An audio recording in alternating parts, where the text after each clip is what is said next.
Hello student, do maths without pain के इस episode में हम लोग कैलकुलेशन स्पीड बॉक्स को समझेंगे। स्टूडेंट्स, जब आप डीआई को सॉल्व करते हैं तो डीआई को सॉल्व करने में आप ये भली भांति समझते हैं कि कैलकुलेशन कितना इम्पोर्टेंट होता है।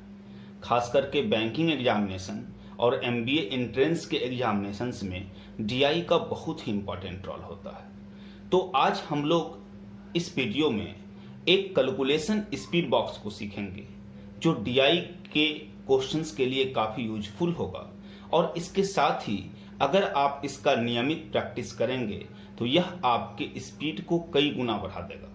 स्टूडेंट्स, इस स्पीड बॉक्स में जनरली 120 पॉइंट्स होते हैं, जिसको स्टार्टिंग में आपको बनाने में हो सकता है आधे घंटे, किसी किसी को पौने घंटे या 1 घंटे या उससे भी ज़्यादा समय लग सकता है, लेकिन इसका मानक समय है 7.5 मिनट से लेकर के 12 मिनट। अगर आप 7.5 मिनट से 12 मिनट के बीच में इसे बनाते हैं तभी आप समझिए कि आपका जो लेवल है, आपका जो प्रिपरेशन है, वो एग्जामिनेशन के लायक है। इस स्पीड बॉक्स में सबसे पहले आपको एक स्क्वायर बॉक्स ले लेनी है। फिर इस स्क्वायर बॉक्स में आप 4 हॉरिजॉन्टल लाइन बनाइए और फिर 4 वर्टिकल बनाइए, यानी कि आपको 4x4 का एक मैजिक बॉक्स बना लेना है। बिल्कुल 4x4 का जो मैजिक बॉक्स होता है, आप उस तरीके से इसको बना लेंगे। फिर आप इवन नंबर समझते होंगे, सब में अपने मन से 2 डिजिट का एक एक इवन नंबर भर दीजिए। हिंदी वाले सम संख्या सब में क्या करना है, 2-2 अंक का एक एक सम संख्या सब में भर देनी है। ये कोशिश करनी है सब में कि हम एक एक सम संख्या सब में भर दें।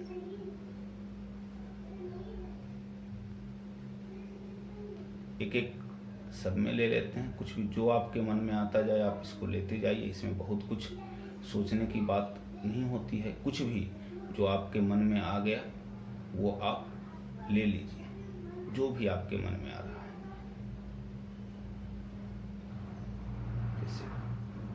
बस कोई भी इवन नंबर होना चाहिए। ध्यान देना है कि हम इसमें ऑड नंबर्स नहीं लें। अगर ऑड नंबर्स लेंगे तो उससे दिक्कत होगी। होता क्या है, उसमें प्राइम नंबर्स होता है और परिणाम स्वरूप कैंसिलेशन वगैरह कराने में लास्ट में दिक्कत होगी। तो ऑड नंबर्स नहीं ले रहा है। तो सबसे पहला काम क्या हुआ कि एक स्क्वायर बॉक्स ले लेंगे, फिर 4x4 का मैजिक बॉक्स बना लेंगे, यानी इसमें 4 रोज और 4 कॉलम्स होंगे। अब आपका ये 4x4 का एक मैजिक बॉक्स बन गया। फिर आप सब में 2 डिजिट का एक एक इवन नंबर डाल देंगे। ये आपका लाइन 1 हुआ। 4 हॉरिजॉन्टल लाइन इसमें आपको मिलता है। इस सबको हम लोग लाइन 1, लाइन 2, लाइन 3 और लाइन 4 का नाम दे देते हैं। ये 4 हमारे पास हॉरिजॉन्टल लाइन है। इसी तरह से 4 हमारे पास वर्टिकल लाइन है। ये लाइन 5 हो गया, ये लाइन 6 हो गया, ये लाइन 7 हो गया और ये लाइन 8 हो गई। तो क्या हुआ, इसमें 4 हॉरिजॉन्टल लाइन, 4 वर्टिकल लाइन आपके लिए हो गई। साथ ही आपके पास 2 डायगोनल लाइन है। जैसे इसको आप लाइन 9 मान लीजिए, ये 36, 88, 54 और 92, और इसको आप लाइन 10 मान लीजिए, 52, 66, 76 और 46। ये डायगोनल हो गए। तो कुल मिलाकर के इस स्पीड बॉक्स में आपको 10 लाइन्स मिलते हैं। 4 हॉरिजॉन्टल, 4 वर्टिकल और 2 डायगोनल। फिर आपको क्या करनी है कि इसके बाद सबसे पहला काम करना है कि आपको एक एक्स्ट्रा लाइन हमने खींचा है। ये कहता है एडिशन का कॉलम है। एडिशन का कॉलम है, इसका मतलब कहता है हर लाइन को के सारे नंबर्स, सारे मतलब जो 4 नंबर्स हैं हर लाइन में, उस चारों नंबर को जोड़ करके आप उसके सामने वाले बॉक्स में लिख दो। चारों हॉरिजॉन्टल को इस तरफ, चारों वर्टिकल को नीचे, और डायगोनल को, एक डायगोनल का यहाँ आएगा और दूसरे डायगोनल का यहाँ आएगा। तो कहता है क्या करना है आपको, तो हर लाइन के सारे नंबर्स को उसके सामने लिख देना है। अब यहाँ बात आती है कि ये कौन सी बड़ी बात है। 2 डिजिट के नंबर्स का एडिशन है और आप इसको लिख देंगे ऐड करके। तो थोड़ा सा यहाँ ध्यान देना है कि आप जैसे आप सिंगल डिजिट कैलकुलेशन करते हैं, आप बहुत ही कंफर्ट रहते हैं। आपको कोई बोलता है 3 + 2 तो आप तुरंत 5 बोलते हैं, आप उसके लिए कोई सपोर्ट नहीं लेते हैं। तो आप ऐसे मत जोड़ो कि 6 + 8 14 + 4 18 + 2 20 का 0, आप पहले यूनिट डिजिट कर लिया फिर टेंस किया, ऐसे मत जोड़ो। आप डायरेक्ट सोचने की कोशिश करो। जैसे 36 + 48 84 होगा, तो अब डायरेक्ट आपके दिमाग में लाने की कोशिश करो कि जैसे सिंगल डिजिट में आप करते हो 4 + 3 तो 7 होगा, उसी तरह 36 + 48 तो क्या हो जाएगा, तो 84 होगा। ये आपके दिमाग में डायरेक्ट आनी चाहिए। फिर 84 + 64 तो क्या होगा, तो 148 होगा। फिर 148 + 52 क्या होगा, 200 होगा। तो ये आपके दिमाग में डायरेक्ट आनी चाहिए। लेकिन शुरुआत में तो दिक्कत होगी, शुरुआत में इस तरह से डायरेक्ट कैसे आ सकता है। तो फिर आप क्या करेंगे कि आप शुरू में जीरोज का हेल्प लीजिए। जैसे 36 में 48 ऐड करना मुश्किल है, तो आप 36 में 50 ऐड करिए, तो 36 + 50 क्या होगा, 86 हो जाएगा। और अब आपको ऐड करना था 48, आपने ऐड कर दिया 50, तो 2 एक्स्ट्रा ऐड किया, तो 86 में 2 माइनस कर लो 84। फिर 84 64 करना है, तो आप क्या करो, 80 60 कर लो, 140 448 148। अब 148 में अगर इसका हम 2 मिला दें तो 150, और 150 + 50 200। तो शुरुआत में आप जीरोज के हेल्प से कर सकते हैं, लेकिन धीरे धीरे आपकी ये क्षमता होनी चाहिए कि आप जब ऐड करो तो ये क्या हो जाए, ये सीधा सीधा आप आंसर ही सोचो। जैसे 44 + 88 तो क्या हो जाएगा, 132 हो जाएगा। जैसे 132 + 66 तो 132 + 66 क्या हो जाएगा, तो 198 हो जाएगा। अब 198 + 32 तो क्या हो जाएगा, + 34 तो क्या हो जाएगा, 232 हो जाएगा। तो इस तरह से हर लाइन को हम लोग उसके सामने ऐड करके लिखेंगे। तो 10 लाइन है, तो 10 लाइन के लिए क्या होगा, 10 क्वेश्चंस एडिशंस का हो जाएगा। तो ये एडिशन आप करेंगे। फिर एडिशन के बगल में आप एक और छोटा कॉलम बनाएंगे एवरेज का। एवरेज क्या होता है, तो हम जानते हैं एवरेज बराबर sum of quantity by number of quantity होता है। एवरेज कैलकुलेट करने का क्या है कि sum of quantity by number of quantity. तो नंबर ऑफ क्वांटिटी तो यहाँ फिक्स है कि 4 ही होगा, तो सिर्फ क्या करना है कि सम ऑफ क्वांटिटी को आपको 4 से डिवाइड करके लिखते चले जाना है। जैसे फर्स्ट लाइन में ऐड करके 200 हुआ है और नंबर ऑफ क्वांटिटी 4 है, तो इस लाइन का एवरेज 200/4 कर देंगे, 50 हो जाएगा। इसे सेकंड वाले में 232 हुआ है, 4 से डिवाइड करेंगे तो क्या हो जाएगा, 4 5 20 और 3 तो 32, तो 4 8 32। अगर ये डेसिमल में आएगा तो हम डेसिमल में भी कन्वर्ट करेंगे। तो स्टूडेंट्स क्या हुआ, ये 2 लाइन इसमें एक्स्ट्रा, ये 2 बॉक्स एक्स्ट्रा बनेगा, तो इसको हमने कैंसिल कर दिया है। ये डायगोनल इसका आप यहाँ लिखेंगे और इधर वाले डायगोनल का इसका आप यहाँ लिख लेंगे, बाकी सब तो सामने है। तो क्या होगा, 10 लाइन्स हैं तो 10 क्वेश्चन एडिशंस का हो गया और 10 क्वेश्चन आपको एवरेज का हो गया। जब स्टूडेंट्स आप ये 10 क्वेश्चन एडिशन और 10 क्वेश्चन एवरेज को बना लेंगे, तब फिर आप क्या कीजिएगा कि इस स्पीड बॉक्स के नीचे में आप एक लाइन, एक हेडिंग डालिए रेशियो का, और कहता है हर लाइन में जो 2 कंसेक्यूटिव नंबर हैं आप उसके बीच के रेशियो को स्टैंडर्ड फॉर्म में लिखने की कोशिश करिए। जैसे लाइन 1, पहला लाइन में क्या है, 36 48 64 52। हम इसको स्टैंडर्ड फॉर्म में लाने की कोशिश करेंगे। जैसे 36/48 तो 36/48 क्या हो जाएगा, एक बार में इसको सिंप्लीफाई करने की कोशिश करो, 3/4। कुछ लोग ऐसे भी काट सकते हैं कि 2 से काटा 18 24, फिर 2 से काटा 9 12, फिर 3 से काटा 3 4। नहीं, आप ये आदत डालिए कि आप सिंगल स्टेप में सिंप्लीफाई कर दें, सिंगल स्टेप में आप स्टैंडर्ड फॉर्म में ला दें। फिर दूसरा क्वेश्चन क्या है, इसे दूसरा क्वेश्चन है, इसी में अगला है 48/64। तो फिर से इसको करेंगे 48/64 को, तो क्या हो जाएगा, फिर से आ जाएगा 16 3 48 और 16 4 64। और फिर इसके बाद करेंगे तो क्या होगा, 64/52। तो 64/52 करेंगे तो क्या हो जाएगा, 4 से 16 बार में, 4 से 13 बार में।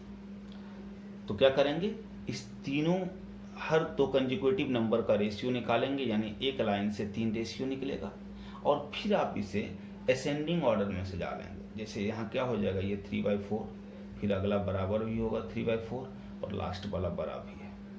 इसको कंपैरिजन ऑफ फ्रैक्शंस का इसका जो कंसेप्ट है कि असेंडिंग ऑर्डर में कैसे सजाएंगे, कैसे हम किसी भी नंबर को देखने के साथ उसको असेंडिंग ऑर्डर में या डिसेंडिंग ऑर्डर में कर सकते हैं। तो स्टूडेंट्स ये ऑलरेडी हमारे चैनल पर एक कंपैरिजन ऑफ फ्रैक्शन टॉपिक से आया हुआ है।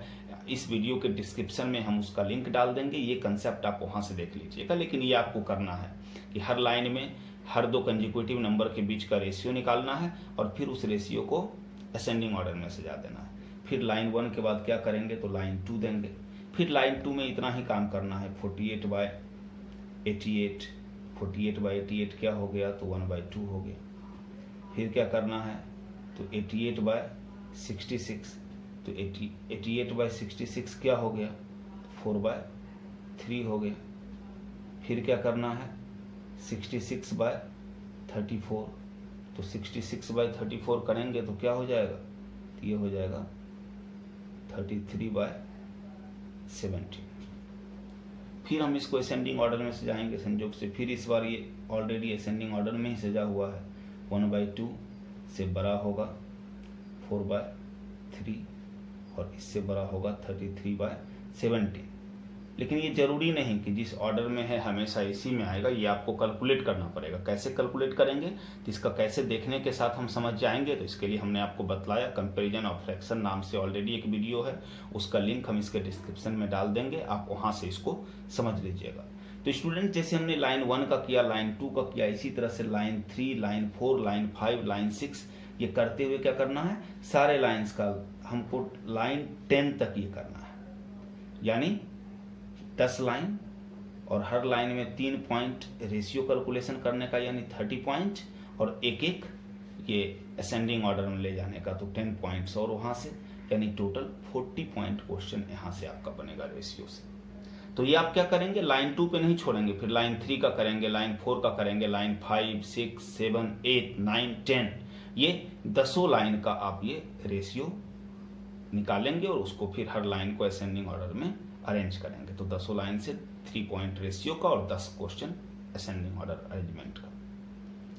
फिर जब ये आप 10 लाइन का कंप्लीट कर लीजिएगा तो फिर उसके बाद एक और हेडिंग दीजिएगा, वो हेडिंग होगा परसेंटेज चेंज। तो परसेंटेज चेंज क्या होता है, तो परसेंटेज चेंज का एक बहुत ही सिंपल कंसेप्ट होता है कि change bye original value into 100, कितना चेंज हो रहा है भाई किससे हो रहा है, ओरिजिनल वैल्यू क्या है इनटू 100। इसको अगर हिंदी वाले समझें तो इसको ऐसे भी समझ सकते हैं कि कितना बटे किससे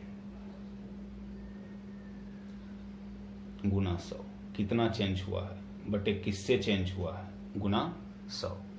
जैसे पहला लाइन तो चेंज होगा तो दो चीज हो सकता है, या तो बढ़ेगा या तो घटेगा।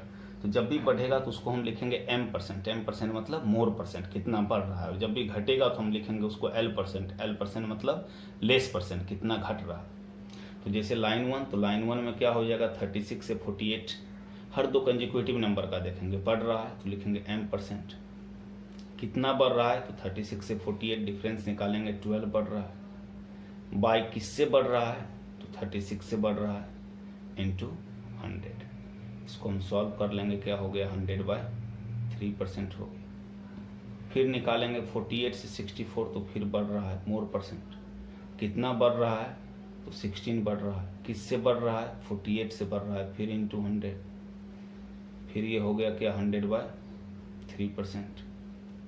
फिर निकालेंगे 64 से 52, तो इस बार घट रहा है l% लेस परसेंट, कितना घट रहा है 12 घट रहा है, किससे घट रहा है 64 से घट रहा है इंटू 100। कैंसिल करेंगे, पहले 4 से कैंसिल कर लेंगे, 4 3 द 12 और 4 से 16 4 द, फिर 4 से करेंगे 25 4, तो क्या हो जाएगा 75/4%।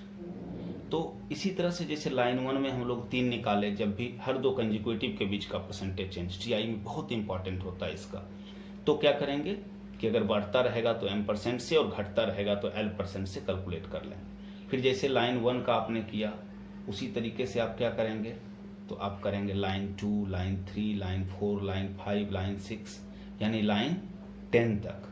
तो हर लाइन में कितना हो रहा है 3-3 पॉइंट हो रहा है, तो 10 × 3 30 पॉइंट क्या होगा तो परसेंटेज चेंज से होगा। तो ये 10 लाइन का करना है। लाइन 1 का जैसे आपने किया 2 का, 3 का, 4 का, 5, 6, 7, 8 और डायगोनल 2, 9, 10। फिर जब ये कंप्लीट हो जाए तब फिर आप एक हेडिंग डालेंगे मल्टीप्लिकेशन।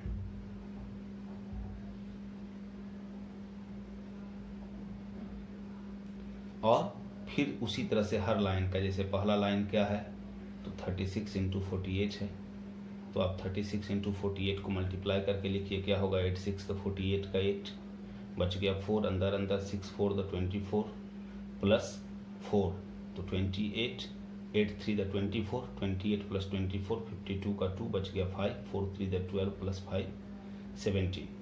फिर उसी तरह से दूसरा 48 इंटू 64 करिए और लिखिए, और फिर 64 इंटू 52 को करिए और लिखिए। ये मल्टीप्लिकेशन कैसे करें तो फिर इसका भी ऑलरेडी, इस कैलकुलेशन का क्रिस क्रॉस मल्टीप्लिकेशन इसको बोलते हैं, और क्रिस क्रॉस मल्टीप्लिकेशन का ऑलरेडी वीडियो है, उसका भी लिंक हम इस डिस्क्रिप्शन में डाल देंगे। आप कंपैरिजन ऑफ फ्रैक्शन और क्रिस क्रॉस मल्टीप्लिकेशन को उस लिंक पर जा करके आप डिटेल से समझ लीजिएगा। तो फिर इसी तरह से ये line 2, line 3, line 4, line 5, line 6 करते हुए कहाँ तक करना है, लाइन 10 तक करनी है। तो हर लाइन में 3-3 क्वेश्चन हो रहा है मल्टीप्लिकेशन का, तो टोटल 30 क्वेश्चन। तो 30, 30, 60, 40, 100 और 10, 10, 20। तो टोटल स्टूडेंट ये 20 क्वेश्चन है। ये 120 क्वेश्चन का ये जो पॉइंट है, इसको आपको क्या करना है, आप इसको बनाइए। देखिए आपको कितना समय लग रहा है, 7 मिनट 30 सेकेंड से लेकर के 12 मिनट के बीच में इसको आपको करना चाहिए। यदि आप की अच्छी स्पीड है, यदि आप एक स्टैंडर्ड लेवल को मेंटेन करते हैं, तो स्टूडेंट ये इसका नाम कैलकुलेशन स्पीड बॉक्स हमने दिया है, और बिगिनिंग एज के क्लासेस में इसको कंपलसरी किया भी जाता है। खास करके बैंकिंग और एमबीए एंट्रेंस वाले सारे बच्चों को इसे बनाना पड़ता है। अगर आप इसका नियमित प्रैक्टिस करेंगे तो यह आपके स्पीड को कई गुना बढ़ाएगा। इनफैक्ट आपको धीरे धीरे 2 डिजिट कैलकुलेशन याद हो जाएगा। लगभग 3 माह तक जब 2 डिजिट के साथ आप प्रैक्टिस कर लें, डेली एक स्पीड बॉक्स कम से कम बनाएं, तब उसके बाद आप क्या करें कि जो 2 डिजिट नंबर लिया है उसके जगह पर 3 डिजिट का नंबर लेना आप शुरू करें। याद रखें कि क्वेश्चन के साइड में कभी भी 0 और 1 का प्रयोग आप ना करें। ये क्वेश्चन को आसान बना देती है। ये नहीं कि 30, 40, 50, 60 ये सब भर लेना है, ये सब नहीं करना है। 0 और 1 2 डिजिट का प्रयोग आप क्वेश्चन के साइड में ना करिए, और उसके बाद आप इसको बनाइए। 3 महीने तक आप 2 डिजिट के साथ बनाइए। अगर रेगुलर आप बनाते हैं और जैसे ही 12 मिनट से नीचे आपका ये आने लगता है, तब आप क्या करिए कि आप इसको 3 डिजिट से कन्वर्ट कर दीजिए और 3 डिजिट के साथ बनाइए। अगर इसका आप नियमित प्रैक्टिस करेंगे तो निस्संदेह यह आपके स्पीड को 3 से 4 गुना बढ़ा देगा। Thank you.